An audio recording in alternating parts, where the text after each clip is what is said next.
남자가 고기를 왜 구워? 그럼 남자가 고기를 굽지 뭐 어떻게 하라고. 일본에서는 고기는 여자가 굽는 게 매너야. 왜 이래 한국 사람인 거 티내니? 일본 남자와 한국 남자들이 섞여 있는 식사 자리에서 한국 사람이 고기를 굽는다고 연박을 당하고 있는데요. 별것도 아니고 고기 굽는 일로 왜 이러는 걸까요? 안녕하세요. 저는 일본에 살고 있는 분코 가나자와라고 합니다. 약 10년 전 일본에서 한류가 처음 시작되었을 때만 해도 한류에 대해 크게 생각하지 않았습니다. 한국 드라마 몇 편이 인기를 얻고 몇몇 케이팝 그룹이 일본에서 콘서트를 열었을 뿐이었죠. 금방 지나가는 유행처럼 보였습니다. 하지만 제가 틀렸습니다. 잔물결처럼 시작된 한류는 해일이 되어 일본 엔터테인먼트 산업을 휩쓸고 있습니다. 한국의 영향력은 이제 일본 미디어와 문화의 많은 부분에 스며들어 있습니다. 저는 TV 프로듀서로서 이러한 급격한 상승세를 직접 목격했습니다. 사실 코로나 이후로 일본 공연 시장은 한국 아이돌들이 잡고 있다고 해도 과언이 아니에요. 한국 가수들 공연을 한국 소속사가 일본의 법인을 차리고 보통 한국 스태프들을 다 데리고 와요. 일본 사람들이 하는 건 안전관리 정도라고 보면 될 정도예요.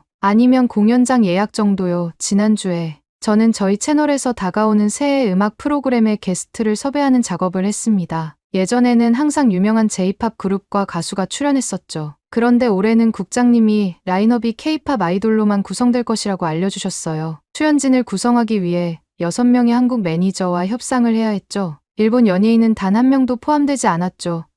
한국 기획사들은 일본에서 스타를 홍보하기 위해 많은 돈과 노력을 투자하며 매우 전략적으로 운영합니다. TV 광고부터 지하철역 광고판까지 다양한 매체를 통해 대대적인 광고 캠페인을 진행합니다. 팬들은 자신이 좋아하는 한국 연예인의 최신 소식을 소셜미디어에 공유하며 열광합니다. 최근 한류의 위상이 어느 정도냐면요.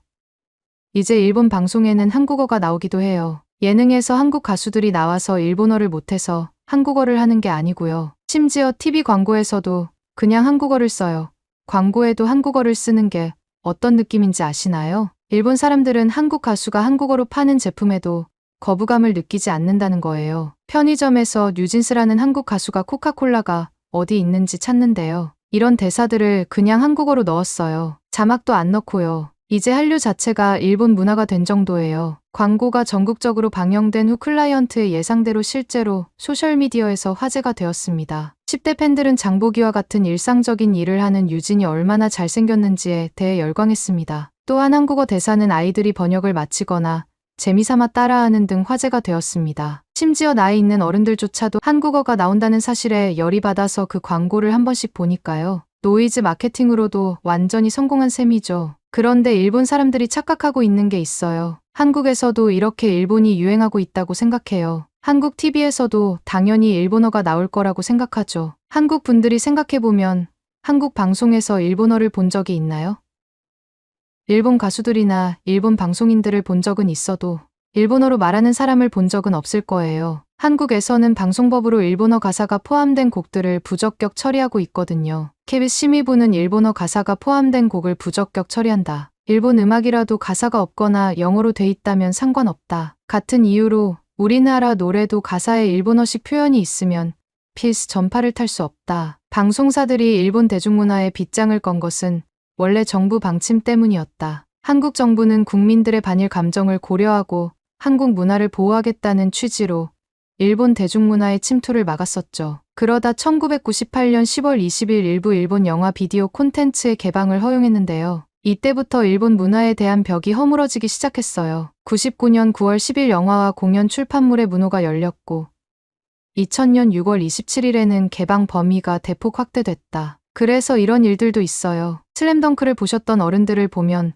보통 이름은 나라를 건너가도 그대로잖아요. 그런데 한국 사람들이랑 이야기를 해보면 슬램덩크 캐릭터의 일본어 이름도 다 변경되어 있더라고요. 일본 사람들은 사쿠라기라고 말해야 되는데 한국 사람들은 강백호라고 말한다든지 하는 것들 말이에요. 요즘은 방송국이 아니면 보통 그냥 수출이 되는데 옛날에는 만화나 책도 다 번역이 필요했거든요. 그래서 공영방송에서는 일본어 노래를 들어본 적이 없는데 엠넷 같은 지상파에서는 일본 가수가 일본어 노래를 보는 걸 들어본 적이 있으실 거예요. 이게 한국이랑 일본의 차이죠. 한국에는 일본 문화가 없는데 일본 사람들은 이제 한국 문화를 찾는 정도까지 갔으니까요. 일본 사람들은 아직까지도 한국이 자기들을 따라오고 싶은데 잘 따라하지 못해서 일본 사람처럼 안 되는 거라고 착각하면서 살곤 하는데요. 정말 환상 속에 사는 거예요. 한류가 증명하듯 한국 대중문화는 폭발적으로 성장했는데요. 한국 문화가 일본 문화에 잠식될 수 있다는 건 기우에 가깝죠. 20년 넘게 일본에서 한류의 물결을 타온 베테랑 프로듀서로서 저는 앞으로의 상황을 조심스럽게 낙관하고 있습니다. 한국 대중문화 현상은 지난 20년간 일본 엔터테인먼트 산업을 완전히 바꿔놓았습니다. 드라마와 케이팝 그룹에 대한 일시적인 유행으로 시작된 한류는 이제 거스를 수 없는 대세로 자리 잡았습니다. 일본의 주류 미디어는 한국 연예인 뉴스와 열광적인 한국 팬덤을 위한 콘텐츠가 지배하고 있습니다. 음악 차트는 거의 대부분 케이팝 히트곡으로 채워지고 영화 스크린은 최신 한국 블록버스터로 가득 차 있습니다. 일본 젊은이들 사이에서는 오빠 애교, 파이팅 같은 용어가 한국어를 전혀 모르는 아이들 사이에서도 흔히 쓰이는 은어가 되었습니다. 그렇다면 일본의 전통적 대중문화를 뿌리째 뒤흔든 이러한 문화적 변화를 극복하고 이제 우리는 어디로 가야 할까요? 최근의 상황을 볼 때 저는 한국의 영향력이 장기적으로 굳건히 유지될 것으로 예상합니다. 한류 열풍은 식을 기미가 보이지 않고 계속 전속력으로 질주하고 있습니다. 쯔미, 쬐바 같은 한국의 대형 기획사들은 일본 전역에 상설, 사무소를 두고 소속 스타들의 프로모션과 이벤트를 조율하고 있습니다. 수익성 높은 일본 시장을 노리는 소규모 기획사들도 경쟁에 뛰어들고 있습니다. 지난주에 저는 서울의 지사를 설립한 크리에이티브 스타트업과 미팅을 가졌습니다. 크리에이티브는 일본에서 데뷔하고자 하는 여러 신진 K-팝 그룹과 솔로 아티스트를 보유하고 있습니다. 신인 보이밴드부터 인디랩 듀오까지 다양한 포트폴리오를 보유하고 있었습니다. 하지만 제가 만난 경영진은 세부적인 언론 홍보 전략을 세울 때 노력과 비용을 아끼지 않았습니다. 이미 과포화 상태인 업계에서 자신의 재능을 발휘할 수 있는 기회를 주기 위해 막대한 투자를 하고 있습니다. 제가 본 바로는 일본으로 진출하는 한국 신인들의 파이프라인은 조만간 좁아지지 않을 것입니다. 일본에 진출한 연예 기획사에는 계속해서 막대한 자금이 쏟아지고 있습니다. K-팝 팬덤 역시 세대를 초월해 식을 기미가 보이지 않습니다. 20년 전 겨울연가와 같은 한국, 고전 드라마의 멜로드라마적 매력을 발견한 중장년층은 오늘날에도 충성도 높은 팬으로 남아 있습니다. 또한 10대들이 뉴이스트, 르세라핌 등 4세대 그룹을 열광적으로 지지하는 등 젊은 층에게도 한류의 불씨가 성공적으로 전달되고 있습니다. 일본은 예전부터 오타쿠 문화가 강했고 청소년들은 일본 애니메이션 만화 J-팝을 종교적으로 추종했습니다. 따라서 이러한 충성도가 높은 팬덤이 화려한 한국 콘텐츠로 눈을 돌릴 수 있는 무르익은 영역이었습니다. 음원 공개부터 브이로그 리얼리티 쇼 보증, 팬미팅에 이르기까지 슈퍼 프로덕션의 K-팝 아티스트 생태계는 아이돌의 경험을 매우 친밀하고 중독성 있게 만들어줍니다. 기존 팬들이 다음 세대의 한류를 전수하고 있기 때문에 특히 새로운 아티스트들이 끊임없이 등장하고 있기 때문에 한류의 불씨가 꺼지지는 않을 것으로 예상합니다. 이러한 콘텐츠의 컨베이어 벨트 법적 변화, 외교 관계 개선은 현지에서 한국 엔터테인먼트의 영향력의 미래에 대한 좋은 징조이기도 합니다. 심지어 일본 정부는 이제 외국인 연예인에 대한 비자 규제도 완화했어요. 체류 기간을 15일에서 30일로 연장하면 콘서트 투어와 프로모션이 더 길어질 수 있습니다. 스탠딩 공연과 주류 판매를 승인하면 도쿄의 산재한 수많은 라이브 하우스와 같은 공연장도 더 많이 열리게 됩니다. 팬들이 아이돌을 보기 위해 즉흥적으로 마련된 좌석 전용 공연에서 바닥에 빽빽이 앉는 일은 이제 사라질 것입니다. 최소 2년의 경력 요건이 없어짐에 따라 신생 그룹도 동등하게 시장에 진입할 수 있는 기회가 주어집니다. 이러한 모든 변화는 연예 기획사와 팬 모두에게 이익이 되는 건강한 산업 생태계를 촉진합니다. 이러한 순풍을 고려할 때 당분간 한류는 일본 미디어에서 지배적인 위치를 차지할 것으로 예상됩니다. 저는 일본에서 20년 넘게 프로듀서로 일하면서 한류의 전례 없는 성장을 목격했습니다. 하지만 저는 이 모든 것을 당연하게 생각하지 않습니다. 하지만 한국 대중문화 빅뱅의 시발점 역할을 한 후에도 저와 같은 국내 엔터테인먼트 업계 종사자들은 여전히 발만 동동 구르고 있습니다. 우리는 너무 느리게 반응해 초기에 경쟁에서 밀려났고 초창기 한국 히트작을 국내 공연에 도입하는 대신 추측하기 바빴습니다. 이제 우리는 일본 팬들의 감성에 맞춘 새로운 세대의 눈부신 아이돌 그룹이 계속해서 지배력을 강화하고 있는 가운데 끊임없이 따라잡기만 하고 있습니다. 당분간은 여전히 그들의 게임이고 그들의 규칙인 것처럼 보입니다. 심지어 일본에서 탑 아이돌이 한국으로 가서 다시 데뷔하는 경우도 있으니까요. 정말 에크사18의 사쿠라는 일본에서는 최고의 아이돌이었는데 돌연 은퇴를 하고 한국으로 갔으니까요. 그런데 솔직히 말하면 한국이 세련되긴 했어요. 옛날에는 신주쿠 거리였는데 이제는 서울 스타일이잖아요. 시부야 같이 10대들이 많이 찾는 지역의 쇼핑 지구를 걷다 보면 신주쿠 패션의 특징인 특이한 로리타 드레스나 코스프레 의상을 발견하기란 쉽지 않을 것입니다. 대신 미니멀한 스트리트 패션이나 보그 코리아의 광택이 나는 페이지에서 바로 나온 듯한 매끄러운 레이어드 룩을 입은 트렌디한 소녀들을 만날 가능성이 더 높습니다. 한국에서 가장 핫한 셀럽들의 세련된 하이패션부터 일상적인 뷰티와 그루밍 습관에 이르기까지 미적 영향력이 커지고 있는 것은 부인할 수 없는 사실입니다. 유리알 피부 메이크업 루틴이나 그라데이션 립과 같은 스타일은 한국, 톱 여배우나 케이팝 아이돌이 추구하는 스타일입니다. 심지어 스킨케어와 화장품 트렌드도 한국 브랜드가 주도하여 매장 진열대를 가득 채우고 있습니다. 한국은 일본 젊은이들이 자신의 외모와 자아상을 구축하기 위해 영감을 얻는 주요 원천이 되었다고 해도 과언이 아닙니다. 이는 한류 엔터테인먼트 수출이 대중문화 소비에 미치는 막대한 영향력을 반영합니다. TV 프로그램, 음악 장르, 유명인이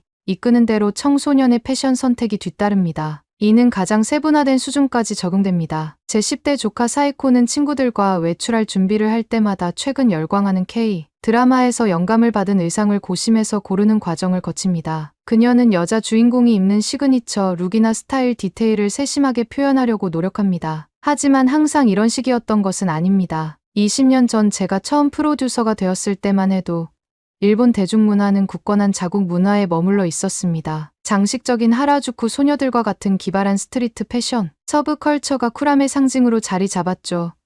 하지만 음악 차트에서 K-팝이 J-팝을 대체한 것처럼 한국 스타일은 젊은이들의 패션을 돌이킬 수 없을 정도로 재편했습니다. 점진적으로 일어났지만 더 이상 주류 트렌드를 되돌릴 수는 없습니다. 모든 프로듀서들이 그렇듯 제 작업도 문화적 시대 정신의 최신 변화를 놓치지 않고 파악해야 합니다. 그래서 저는 젊은이들과 지속적으로 교류하고 요즘 젊은이들이 영감을 얻기 위해 무엇에 끌리는지 모니터링합니다. 한국 엔터테인먼트가 젊은 세대를 사로잡으면서 일본 현지 운동의 스타일을 주도하던 시대는 지났을지도 모릅니다. 하지만 적어도 한국 수출은 새로운 패션 관점을 제시하고 오늘날 10대들에게 창의적으로 공감을 불러일으키는 것이 무엇인지에 대한 제 이해를 새롭게 해줍니다. 프로듀서는 언제나 팔리는 컨텐츠를 제작해야 하거든요. 이제는 한류야말로 먹히는 컨텐츠라는 거죠. 심지어 요즘 일본 공중파에서 드라마가 하나 나왔는데요. 조연도 아니고 주인공이 한국 사람이에요. 최종엽이라는 한국 배우인데요. 배우도 한국인이고 아예 설정도 한국인 유학생이에요. 굳이 일본 사람으로 바꿔서 넣을 이유가 없단 거죠. 거의 일본 여성들이 한국 남성에 대해 가지고 있는 환상을 채워준 드라마죠. 한국 남자에 대한 기대감으로 만들어진 드라마인데요.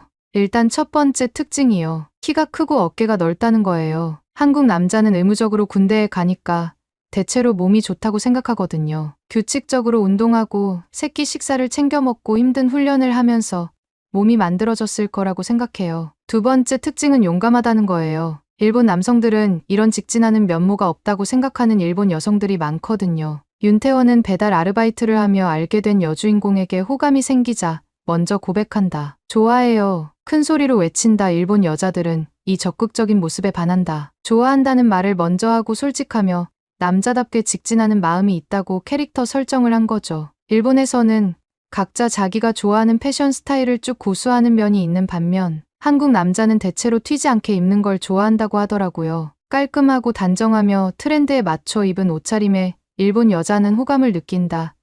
드라마 속 윤태호 역시 특별한 장식이 없는 후드티에 청재킷, 맨투맨과 카라니트 등 한국인의 기본 아이템을 깔끔하게 활용해서 입더라고요. 그리고 가장 중요한 요소는 상대를 배려한다는 거예요. 일본에서 남자가 고기를 구우면 남자가 왜 고기를 구워 묻는다는 얘기가 있어요. 고기를 굽거나 요리를 하는 건 아직도 여자가 하는 일이라는 거죠. 그런데 오히려 한국에서 여자가 고기를 구우면 여자가 왜 고기를 구워 묻는다면서요. 일본에서는 여자가 식당에서 물뚜껑을 따주고 커피를 받아오고 찌개를 앞접시에 덜어주는 일이 매너다. 내 상황을 마주했을 때 일본 여자는 놀라면서 감동한다. 동시에 한국 남자는 자상하구나 생각하게 된다고요. 문을 잡아주거나 길에서 안쪽으로 걷게 하는 이런 것들도 한국 사람들한테는 당연한 일이라고 하던데요. 이렇게 쓰고 보니까 일본 여자들이 한국 남자에 대한 호감을 가질 수밖에 없는 것 같네요. 어쨌든 제가 방송사에서 일하면서 20년 전의 상황과 지금의 상황은 정말 달라요. 이제는 나이가 많은 부장 PD들도 한국 가수들을 데려와서 시청률을 높이려고 애쓰거든요. 정말 한국이 일본 문화를 먹게 생겼어요. 대한민국 한국에서 가장 특이한 곳에 방문을 한 외국인이 어떤 음악을 듣더니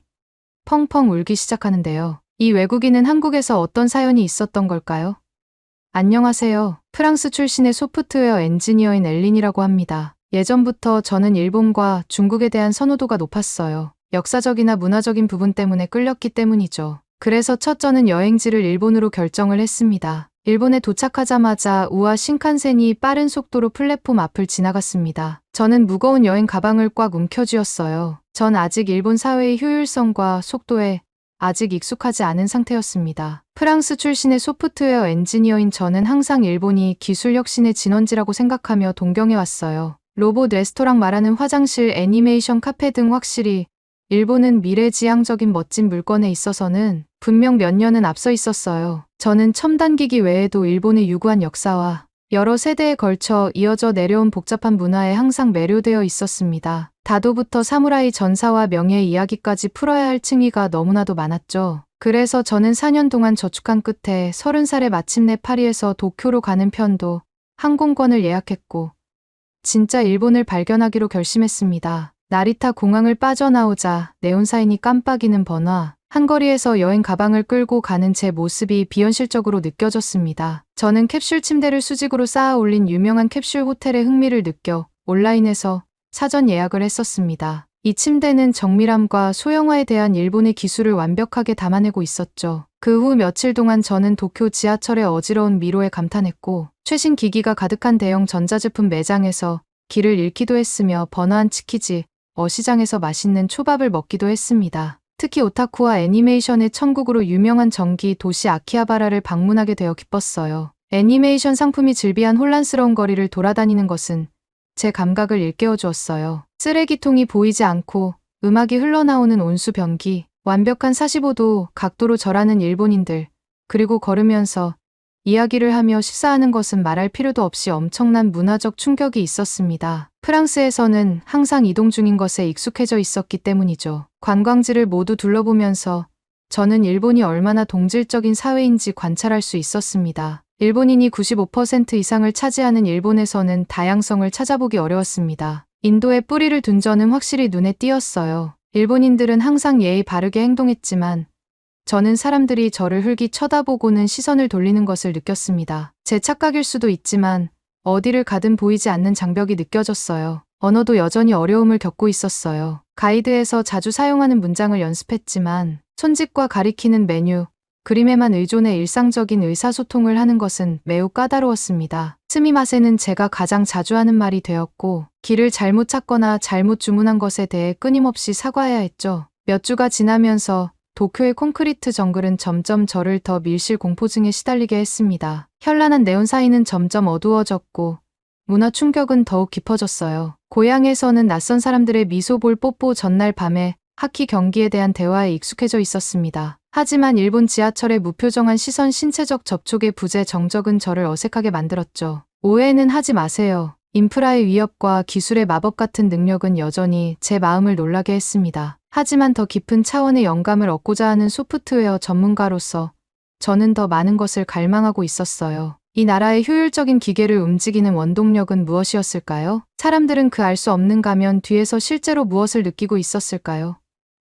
진정한 문화적 참여를 찾기 위해 저는 방향을 바꿔 고대 수도인 교토를 방문하기로 결심했습니다. 푸르른 언덕에 2,000개가 넘는 사찰과 신사가 존재하고 있는 이곳은 제가 동경하던 전통 일본의 중심지였어요. 교토역에서 내린 저는 또 한 번 신칸센을 타고 뻐근한 목을 돌렸습니다. 주먹밥을 먹으며 구겨진 지도를 보면서 황금 파빌리온 요한지, 바위 정원, 아라시야마 대나무 숲을 둘러볼 수 있는 최적의 경로를 찾아냈어요. 나이키 운동화 끈을 질끈 묶고 믿음직한 캐논 카메라를 메고 길을 나섰습니다. 기차를 몇 번이나 타고 나서야 드디어 아라시야마 역에 도착했어요. 바람에 살랑살랑 흔들리는 빽빽한 대나무 줄기 사이로 햇살이 비치는 상쾌한 대나무 숲에 들어서자마자 마음이 편안해졌습니다. 바스락거리는 나무집 소리는 마치 풍금이 춤을 추는 것 같은 느낌을 주었어요. 정상적인 분위기에 매료되어 발이 얼마나 피곤한지도 잊었죠. 이것이 바로 제가 상상했던 여행의 행복이었습니다. 다음으로 저는 바위 정원의 상징적인 석재 배열의 완벽한 조각품을 바라보며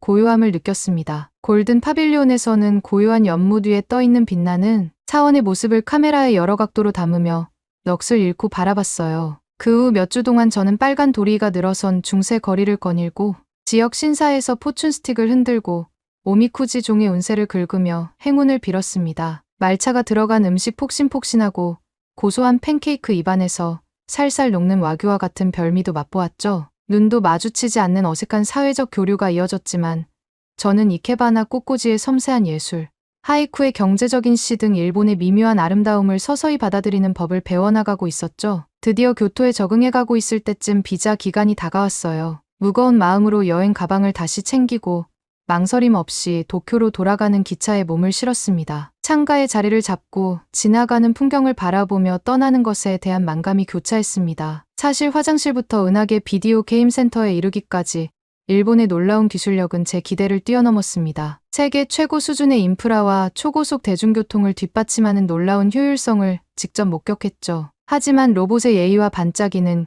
기기 뒤에는 일본 문화에 대한 묘한 거리감이 느껴졌습니다. 문화적 장벽과 인종적 획일성에 둘러싸인 일본의 내성적인 성격은 일본을 직접 경험하기보다는 일본에 관한 아이맥스 영화를 보는 것처럼 제 경험을 제한시켰죠.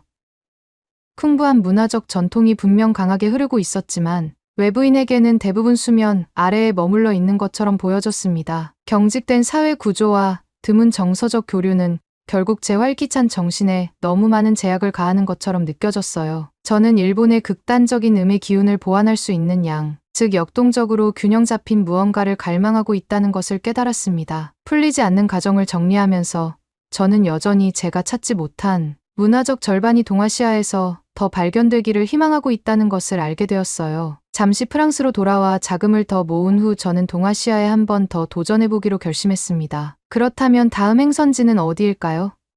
5000년의 장구한 역사와 매콤한 사천, 요리가 있는 중국이 저를 유혹했습니다. 하지만 일본어의 어려움을 겪은 후 중국어를 거의 몰랐기 때문에 언어적으로 더 쉬운 곳을 선택하기로 했어요. 이전까지 한국은 제 레이더망에 들어온 적이 없었고 저는 한국을 아시아 지역의 큰형님인 중국과 일본에 뒤처진 미미한 그림자 정도로만 생각했습니다. 하지만 제가 틀렸습니다. 이 용감한 국가가 급속한 발전과 치열한 전통, 보존이라는 모순을 동시에 안고 있을 것이라고는 예상하지 못했기 때문이죠. 그렇게 10월 말에 화요일 아침 인천국제공항에서 비행기 표를 손에 쥐고 있던 저는 저의 모든 오해가 완전히 뒤집어 엎어지는 순간을 맞이했습니다. 한국은 공항부터 이미 다른 나라였어요. 인천공항에 들어서 졸린 눈을 비비며 눈을 뜨자 반짝이는 바닥과 초현대식 건축물이 눈에 들어왔습니다. 정말 좋았어요. 이웃나라에 비해 후진국이라고 생각했던 나라라고 생각했던 한국은 기대했던 것보다 훨씬 좋았습니다. 택시를 타면서 한국 원화가 거의 프랑스 달러와 같은 2,000원이라는 사실을 금방 알 수 있었습니다. 택시를 잡아타고 기사에게 휴대폰으로 트렌디한 홍대의 숙소 주소를 보여줬어요. 깨끗한 고속도로를 달리며 안개가 자욱한 산 사이로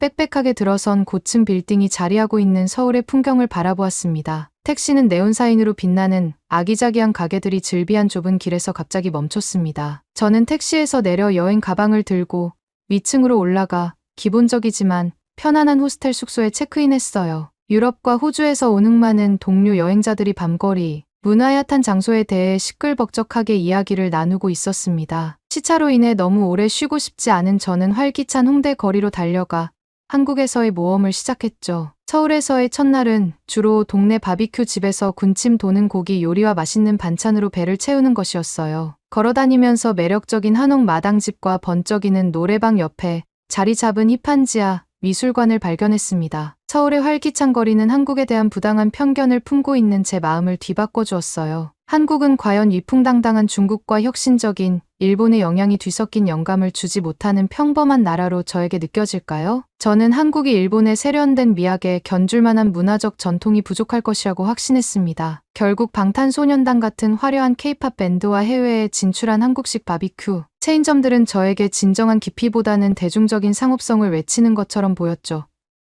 표지만 보고 책을 판단하지 말라고 잔소리를 하는 제 내면의 목소리를 들으면서도 저는 여전히 완고한 선입견에 집착하며 희망을 버리지 못했습니다. 일본에서 큰 실망을 맛본 후 한국에서 문화적 공감을 얻을 수 있을 거라는 기대는 단단히 접은 상태였죠. 주말 여행이 저렴한 거점을 삼는 것처럼 가볍게 2주만 머물 계획이었죠. 셋째 날 저는 숙소 기숙사에서 멜버른에서 온 호주 여행자 샘과 테리를 만났습니다. 흥미가 솟구치는 모험을 좋아한다는 공통점으로 유대감을 형성한 저희는 함께 주요 명소를 방문할 계획을 세웠어요. 첫 번째 저녁 식사에서 그들은 한국의 초고속 와이파이와 상세한 지하철 지도에 대해 극찬했어요. 여기는 할머니들도 휴대폰으로 카카오톡을 하고 드라마를 시청하잖아. 샘이 외쳤습니다. 어디서나 초고속 인터넷이 가능해. 그 말을 들은 저는 제 가정에 의문을 품기 시작했습니다. 일본에는 최첨단 기술이 있지만 한국처럼 일상생활에 자연스럽게 녹아든 광범위한 기술 사용은 부족했죠. 다음 날 아침 창덕궁을 방문해 우아한 왕실 정각과 비밀 정원을 돌아보았습니다. 고궁 건물이 자연 지형에 따라 완만하게 곡선을 그리며 여유로운 한국적 우아함의 전통을 보여주었습니다. 드라마틱하고 묘한 산의 배경은 계곡 너머로 보이는 초현대적인 도시 풍경과 극명한 대조를 이루고 있었죠. 테리는 북촌 한옥마을 우체국에서 전통여포 도장으로 팔찌를 만들자고 제안했어요. 반쯤 엉망진창인 저희의 시도에 할머니들은 흐뭇한 미소를 지으셨습니다. 마음이 조금은 녹아내리는 것을 느꼈어요. 어쩌면 저는 이곳에서 더욱더 새로운 시작을 만들어낼 수 있지 않을까요?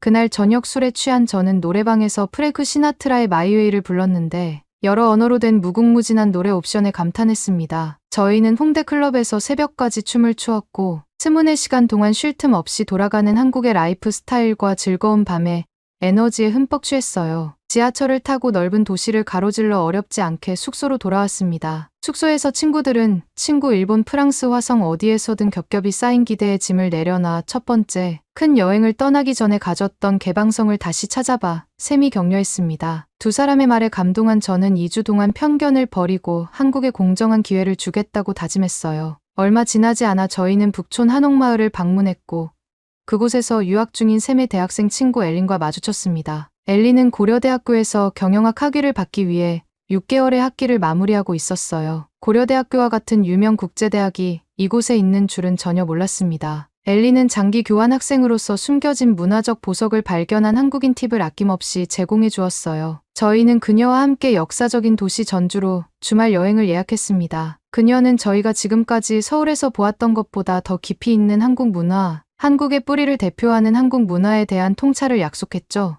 한반도 전역을 여행하며 경험한 것은 성형수술에 집착하는 한국 사람들에 대한 저의 얄팍한 고정관념을 완전히 뒤집어 버렸습니다. 초고속 열차 렉스를 타고 서울역에서 전주까지 단 2시간 만에 도착했습니다. 저희는 미술관 정원 사찰이 어우러진 고풍스러운 한옥마을로 들어섰어요. 전주의 한지와 수백 년 전으로 거슬러 올라가는 유래 설화를 배웠습니다. 혹독한 겨울을 견디기 위해 개발된 고추장, 김치찌개, 막걸리의 강렬한 발효 맛을 맛보았죠.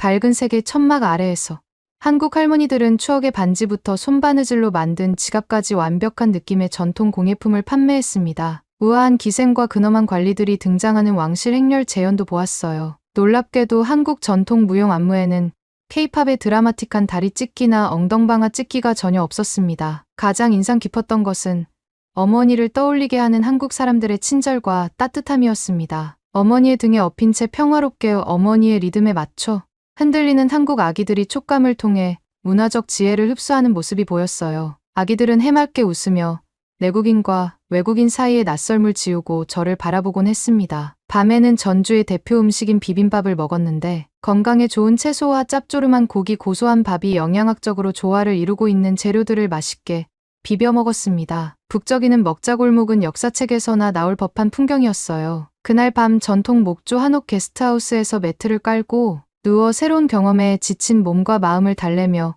깊은 잠에 빠졌습니다. 다음 날은 고대 성벽 사이로 아름다운 하이킹을 하며 작은 바닷가, 노점에서 상큼한 감즙으로 갈증을 해소했어요. 저녁에는 검은고를 타며 민요를 부르는 음유, 시인과 함께 푸른 바다 위로 지는 해를 바라보았죠. 임진강이 마을을 갈라놓았을 때 헤어진 연인의 슬픔을 떠올리게 하는 그의 가락과 현악기 소리, 비극적인 이야기에 저도 모르게 목이 메어 눈물을 훔쳤어요. 옆에서는 샘이 급히 코를 훔치고 테리가 슬며시 볼을 닦는 모습이 보였죠. 엘리는 조용히 한숨을 쉬었어요. 저희 모두는 예상치 못한 감정의 파도에 놀라 눈을 마주치지 못했습니다. 엘린과의 주말은 한국 문화를 인간적으로 이해하게 해주었고 몇 가지 중요한 점들을 이해할 수 있도록 도와주었어요. K-팝의 화려한 현대적 뮤직비디오와 화려한 고층 빌딩 아래에는 한국의 유산이 혈관을 타고 흐르는 피처럼 여전히 강렬하게 흐르고 있었어요. 시대를 초월한 이야기, 음식의 풍미, 세대를 뛰어넘는 지혜가 끊어지지 않는 이야기를 속삭이고 있었습니다. 서울로 돌아와 이동식 가게에서 향수를 불러일으키는 길거리, 간식을 파는 동네 아줌마들을 찾아 나서는 시민들을 보았습니다. 어린아이들이 할머니에게 경건하게 절을 하고 젊은이들이 지하철에서 노약자에게 자리를 양보하는 모습도 보았어요. 개인주의가 펼쳐져 있는 일본에서는 찾아보기 힘들었던 끈끈한 공동체 의식과 나이에 대한 공경이 바로 이런 것일까요? 테리는 논문 조사를 위해 한국가구박물관을 방문한다는 메시지를 보냈습니다. 아시아 전역에서 획일화된 유리 궁전을 수 없이 보아온 저에게 박물관은 그다지 매력적이지 않았어요. 하지만 한국인의 우선순위가 무엇인지 알고 싶다는 생각에 따라갔습니다. 놀랍게도 독립된 작품보다는 가정용 가구 세트가 중심을 차지했습니다. 자연과의 조화와 같은 핵심 가치를 반영해 한국인의 주거 환경에 맞게 맞춤 제작되었다는 것을 알게 되었어요. 유연한 모듈형 디자인 덕분에 전체 세트를 좁은 출입구를 통해 현대식 고층 건물로 옮길 수도 있었죠. 여러 세대에 걸쳐 요리하고 기대고 소중한 물건을 보관했던 흔적과 흠집이 고스란히 남아있는 장롱, 책장, 가스레인지를 겸손하게 구경했습니다. 심지어 어떤 것들은 아직도 고추장 냄새가 희미하게 풍겼어요. 제가 프랑스에 있을 때는 전혀 공감할 수 없었던 미니멀리즘 트렌드와 달리 한국인들은 현대적인 인체공학의 전통적인 장인 정신과 감성적 가치를 교묘하게 결합했습니다. 개인의 유산을 존중하는 모습은 도쿄를 지배하는 차가운 스타일과 극명한 대조를 이뤘어요. 한국의 수준 높은 디자인 수준이 그동안 제 눈에서 완전히 벗어나 있었다는 사실을 부끄럽게 깨달았어요. 그 후 서울 디자인 페스티벌은 촉각 금속 램프, 인체공학적 가구, 천연 방음제와 같은 급진적인 혁신을 선보이며 제 예상을 완전히 뛰어넘는 작품들을 선보였습니다. 수상 경력에 빛나는 한국 건축가들은 밤이 되면 마법처럼 빛나는 물놀이 시설로 변하는 우뚝 솟은 조명 조형물을 세웠습니다. 넋을 잃은 저는 인스타그램을 하는 것도 잊은 채 몇 시간 동안 그곳에 머물렀어요. 한국인이 실용성과 순수한 시를 융합하는데도 선구적인 대가일 줄 누가 알았겠어요. 저는 프랑스에서 제 경력을 제안하고 위험한 창작 프로젝트를 저항했던 제 모습을 떠올렸습니다. 저는 제약을 뛰어넘어 대담하게 도전하기보다는 작은 것에 만족하는 것을 편안함을 추구했었어요. 하지만 한국은 모든 규칙을 파괴하고 맹목적인 전통이 아닌 비전이 있는 디자인을 통해 사회적 기준을 빠르게 개혁하는 것처럼 보였어요. 과거와 미래 사이가 조화롭게 존재하고 있는 이 균형이 바로 제가 무의식적으로 추구하던 복합적인 역동성이었어요. 쉬지 않고 이어진 하루를 마치고 시차 적응을 마친 저는 홍대 숙소로 돌아왔습니다. 어리석고 오만했던 저희 선입견은 이제 우스꽝스러워 보였어요. 한국은 결코 모방국도 실체가 없는 얄팍한 성공 사례도 아니었습니다. 이 약소국은 순전히 회복성을 통해 주어진 환경을 뛰어넘어 한계를 도약의 발판으로 삼았어요. 저는 오랜 관습이 아닌 빠른 디지털 발전이 어우러진 한국만의 독특한 문화를 더 많이 발견하고 싶었습니다. 이불 속에서 잠을 청하며 서울을 벗어나 다른 지역으로의 여행 계획을 세웠고 더 많은 것을 만끽하기로 결심했어요. 한국에서의 2주간의 일정이 절반밖에 지나지 않았을 때 저는 깨달았습니다. 이 멋진 곳은 이미 저에게 마법을 부리고 있었다는 것을 말이죠. 저는 택시 창밖으로 서울의 화려한 고층 빌딩들이 지나가는 모습을 바라보았어요. 저는 일본행 비행기를 타기 위해 인천공항으로 향하고 있었습니다. 6개월 동안 한국 문화의 깊이를 알아가는 놀라운 경험을 한 후 이제 비행기를 타고 떠날 시간이 되었죠. 한국은 지난 2번의 변화무쌍한 계절 동안 저의 오만한 가정을 완전히 뒤집어 놓았습니다. 끊임없는 문화적 몰입을 통해 저는 한국의 수면 아래에서 꿈틀대는 풍요로움에 겸허하게 서게 되었어요. 세계적 수준의 인프라, 초고속 와이파이, 따뜻한 커뮤니티, 수공예품 등 한국은 매일매일 저를 놀라게 했습니다. 서울은 왠지 모르게 우아하고 미래지향적이면서도 스문의 시간, 활기차게 돌아가는 삶이 담긴 유서 깊은 도시로 느껴졌습니다. 눈부신 뷰 기술 힐링을 선사하는 한지 공예, 향기로운 고풍스러운 찻집 등 활기찬 다양성이 나란히 번성하고 있었어요. 고즈넉한 한옥마을 위로 우뚝 솟은 첨단 고층 빌딩은 과거와 미래가 잘 융합된 한국의 모습을 보여주고 있었습니다. 서울을 벗어나면 웅장한 산사와 역사책에서나 볼 법한 고즈넉한 해안 마을을 만날 수 있었어요. 얼큰한 찌개와 정겨운 반찬, 크리미한 막걸리는 저희 지친 입맛을 달래주었습니다. 민요를 부르는 해녀부터 네온 모자를 쓰고 거리를 누비는 비보이 크루까지 다양한 한국인들을 만났어요. 수많은 가슴 벅찬 경험으로 여전히 흥분한 상태였던 저는 벌써 떠나야 한다는 사실이 믿기지 않았습니다. 택시 기사가 아쉬운 미소를 지으며 제 추억 회상을 멈춰주었어요. 거의 공항이에요. 집으로 가세요. 저는 흩어져 있던 생각을 다시 모았습니다. 아니요. 아저씨 사실 아직 집에 안 가요.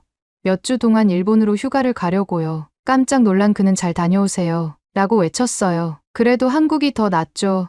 하하 그의 반짝이는 눈가에 갑자기 웃음 주름이 잡혔습니다. 저희는 백미러를 보며 웃음을 주고받았어요. 저는 확실히 한국이 더 낫죠. 한국이 이렇게 좋아질 줄은 몰랐어요. 라고 대답했죠.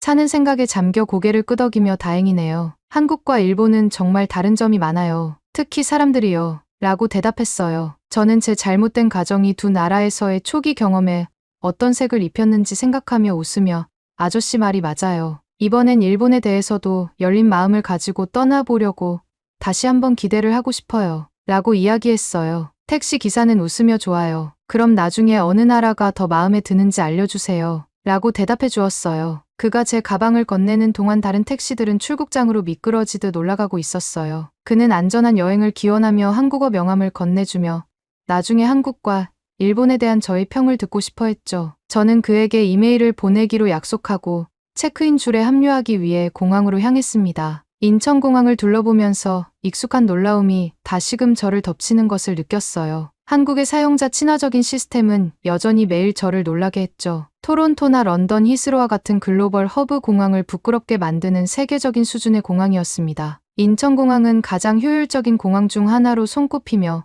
정시 출발하는 항공편이 끊이지 않았어요. 우아한 계단식 체크인 홀에 올라서니 유려한 곡선과 반짝이는 건축물에 다시 한번 감탄사가 절로 나왔습니다. 대부분 지하에 건설된 지붕 디자인은 한국의 완만한 산을 닮았어요. 동굴 같은 유리와 철골 구조물은 자연광이 들어오고 전통 정원과 찻집, 예술적인 조각품이 곳곳에 자리하고 있었죠. 세련된 정보 키오스크에서 비행 시간을 확인하는 것은 마치 어린이 놀이처럼 느껴졌습니다. 높이 솟은 무빙워크는 세련된 면세, 부티크와 라운지바가 늘어선 중앙홀 사이를 승객들이 쉽게 이동할 수 있게 해주었죠. 화려한 삼성존에서는 최신식 태블릿과 팔케, 오븐 등 프랑스에서는 아직 출시되지 않은 새로운 기기를 미리 만나볼 수 있었습니다. 골프장, 스케이트장, 박물관까지 갖춘 공항의 거대한 규모는 여전히 제 마음을 사로잡았습니다. 시냇물이 졸졸 흐르는 실내 숲을 지나 셀카를 찍기 좋은 무성한 한류 테마 정원에 들어섰어요. 구석구석에는 한국식 디저트죽, 건강식 비빔밥을 파는 힙한 가게에서 향긋한 냄새가 풍겼지요.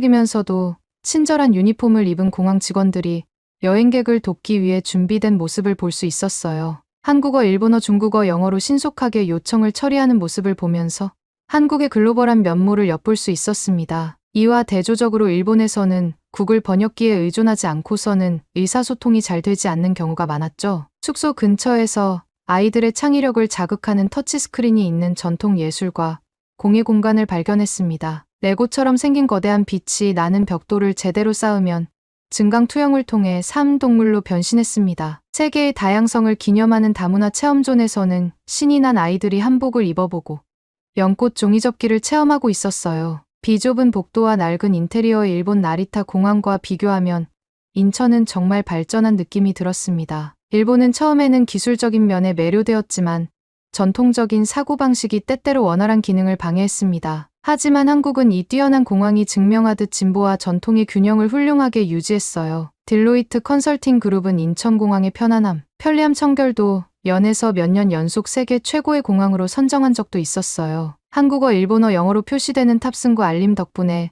출발 시간 몇 분 전에 편안한 좌석을 찾을 수 있었습니다. 자리에 앉으면서 역경에 맞선 한국인의 용감한 정신을 보여주는 인천의 전설적인 이야기를 떠올렸어요. 1958년 개항한 김포공항은 한국전쟁의 참혹한 결과로 대한민국이 완전히 폐허가 된 직후에 문을 열었습니다. 하지만 한국인들은 해상과 육로의 접근이 차단된 전국에 긴급 구호품을 공급하기 위해 인천공항을 빠르게 건설했죠. 말 그대로 잿더미에서 다시 일어선 공항을 상상할 수 있는 성견지명이 있었어요. 한국이 불과 수십 년 만에 경제 강국으로 굳건히 재건하면서 항공편은 수년에 걸쳐 증가했습니다. 하지만 1990년대 후반까지만 해도 인천은 폭발적으로 증가하는 항공 여행 수요를 감당하기에는 규모와 기술, 면에서 여전히 뒤처져 있었습니다. 정부는 기존 부지를 단순히 확장하는 대신 완전히 새로운 글로벌 메가 커브 개발을 과감하게 승인했습니다. 2002년에 해안 매립지의 건설이 시작되었고 2년 후 한국에서 월드컵이 개막하기 직전에 1단계가 완공되었죠.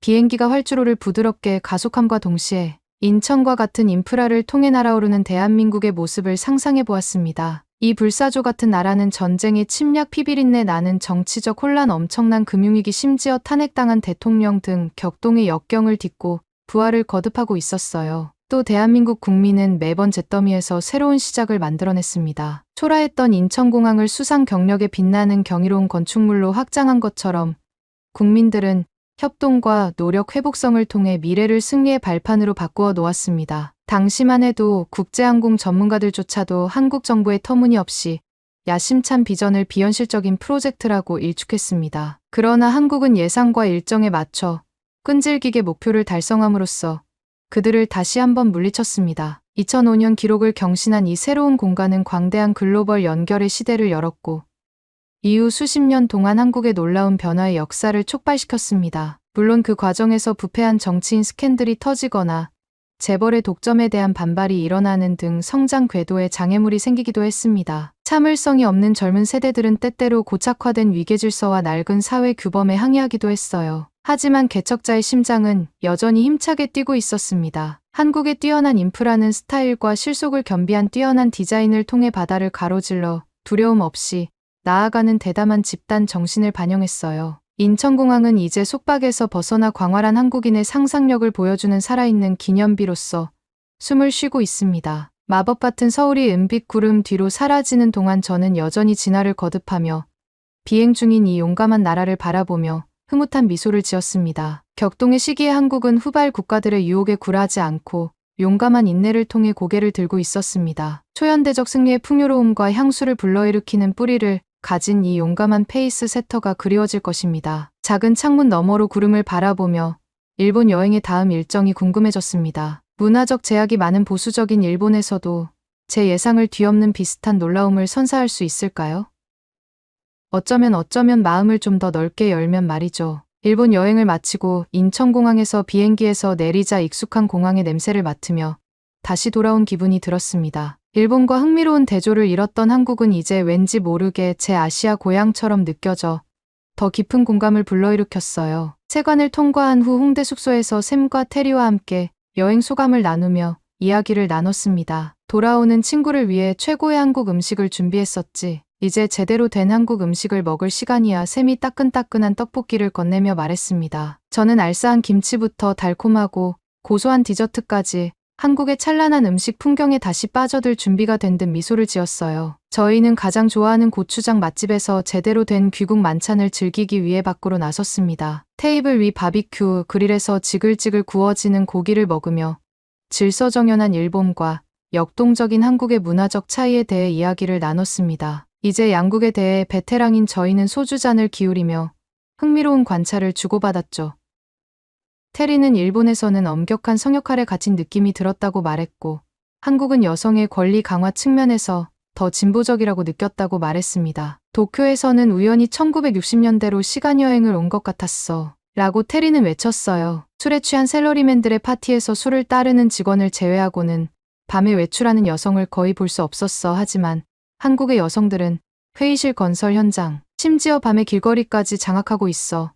정말 대단하지. 확실히 일본에 비해 한국에서는 대중음악을 넘어 다양한 산업 분야에서 여성 CEO, 정치인, 연예인들이 훨씬 더 많이 눈에 띄었습니다. 그리고 바비큐 가게의 친근한 할머니 사장님들은 애교가 넘치는 아줌마들에게 고기를 듬뿍 얹어주며 큰 인심을 보여주기도 했죠. 샘은 일본의 형식주의와 대비되는 한국의 감성적 표현과 정감 넘치는 따뜻함에 대해 이렇게 말했습니다. 일본에서는 지하철에서 눈을 마주치거나 가게에서 가볍게 수다를 떠도 아무도 쳐다보지 않았어. 하지만 한국에서는 드라마 에어키스 미친 듯이 큰 웃음소리로 가득한 가십을 외치는 아줌마들을 볼 수 있지. 서로 머리를 맞대고 서서 밀도 있는 토론을 하는 한국인들에게 익숙해진 다음 조용한 일본에서 더 넓은 대인관계 관습을 다시 배워야 했던 기억이 떠올라 웃음이 났습니다. 이제 한국식 반말 스타일의 캐주얼한 솔직함이 제게 훨씬 더 잘 맞는다고 느꼈죠. 며칠 동안 테리와 저는 전통 공방 수업에 등록했고 샘은 장엄한 제주도의 파도를 타러 떠났습니다. 여행 친구로서 저희는 이제 관광 명소를 잠깐 들르는 대신 일상적인 한국인들과 연결되는 더 의미 있는 몰입형 경험을 추구하게 되었죠. 직물노점이 빼곡히 들어선 남대문 시장의 좁은 골목길에서 한복 가게 주인이 천연염료와 수제 도장을 이용한 한지 공예 수업에 참여했습니다. 한지는 원래 한국의 최적의 습도에서 주로 자라는 귀한 당나무에서 나온다고 배웠죠. 저는 열심히 집중해서 못생기고 불규칙한 첫 작품으로 종이접기 상자로 접어 떡을 만들었고 테리는 예쁘게 인쇄된 선물 포장지를 만들었습니다. 수다쟁이 상인들은 종이컵에 커피를 담아 마시며 각자의 사연을 나눴습니다. 강인한 버드나무처럼 이들은 한국전쟁의 참화부터 경쟁업체 디자인 모방으로 인한 여러 차례 경제적 재난까지 모든 풍파를 이겨냈죠. 하지만 이 강인한 아줌마들이 자신의 기술 유산을 젊은 세대에게 온전히 전수하는 것을 막을 수는 없었습니다. 그들의 뛰어난 인내와 혁신은 한국의 민족적 여정을 반영하고 있었어요. 예술적인 헤이리 마을에서 저희는 고요한 할머니가 이끄는 다도에 참석했습니다. 할머니는 한국의 녹차가 쓴맛이 강한 일본의 말차와 달리 어떻게 평온함과 치유를 불러일으키는지 설명해 주셨어요. 고즈넉한 대나무 오두막에서 저희는 할머니의 장인의 손놀림으로 차를 따르는 우아한 동작을 보며 명상하듯 어딘가에 빠져들었습니다. 고소한 볶은 쌀향이 나는 보리차 티의 향긋한 향을 들이마시자 감각이 깨어났어요. 시적인 경험의 최면에 걸린 테리도 똑같이 최면에 걸린 것 같이 보였습니다. 북촌 한옥마을의 고풍스러운 우체국에서 저희는 만년필로 직접 편지를 쓰고 전통 우표로 봉투에 예쁘게 봉인했습니다. 진심이 담긴 연애 편지를 보내니 디지털 소통에 비해 정겨운 낭만이 느껴졌습니다. 밖을 나오며 서울의 중심부에 밀집해 있는 600년 된 한옥들이 현대화를 위해 전통을 희생한 대부분의 아시아 수도들과 달리 전쟁과 재개발의 광풍 속에서도 기적적으로 살아남았다는 사실에 새삼 감탄했습니다. 늦은 밤 네온사인이 켜진 홍대의 젊음의 거리에서 저희는 숨겨진 지하바와 인디 아트 갤러리를 발견하며 시끌벅적한 골목길을 돌아다녔습니다. 어쿠스틱 포크와 감각적인 랜드가 어우러진 언더그라운드 클럽에서 아일랜드 팀 휘슬러와 아프리카 젬베 드러머로 구성된 귀여운 학생 밴드가 연주하는 것을 구경했죠. 수박 막걸리 칵테일을 나눠 마시며 강한 아프로 비트와 케이팝 리믹스가 어우러진 흥겨운 음악에 몸을 맡겼습니다. 축제 분위기에 휩싸인 저희는 멋진 할머니부터 열혈 청소년까지 모두 함께 어우러진 이 포용적인 예술 현장 속에서 세대 차이를 느낄 수 없었습니다.